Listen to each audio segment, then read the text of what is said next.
Patay naman ang isang pulis sa Davao del Sur matapos sumabog ang isang granada na nakatago umano sa salawal ng isang nahuling suspect. Sa San Fernando, Pampanga naman, isa umanong pugad ng cyber sextortion ang sinalakay rin ng mga otoridad. Nagbabalik si Von Aquino.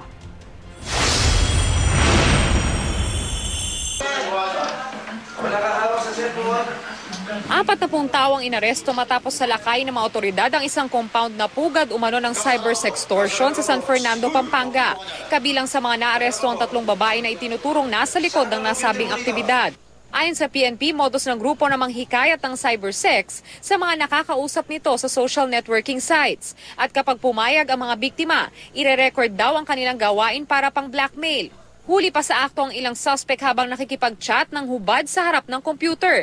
Nakumpiska rin ang 35 computer units na ginamit umano ng grupo. Inihahanda na ang kaso laban sa mga naarestong suspect. Sa Zamboanga City, nilooban ng mga kawatan ang Our Lady of Pilar Retreat and Lay Formation Center. Kabilang sa mga ninakaw ang 200 piraso ng kumot at isang aquarium pump. Aabot daw ang kabuang halaga rito sa 30,000 piso. Patuloy naman ang investigasyon kung sino-sino ang nasa likod ng pagnanakaw. Isang pulis ang patay sa pagsabog ng isang granada sa loob ng police station sa Santa Cruz, Davao del Sur.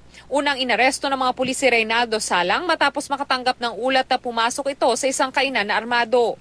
Nabawi sa kanyang isang baril at 4 na granada, pero ang hindi alam ng mga pulis ay may itinago palang granada sa kanyang underwear ang suspect. Matapos siyang ilagay sa selda ay sa kanya inihagis ang itinagong granada sa labi ng istasyon na ikinamatay ng isang pulis. Nagbanta pa siyang magpapasabog muli kundi papakawalan. Dito na siya pinagbabaril ng mga pulis. Von Aquino, GMA News.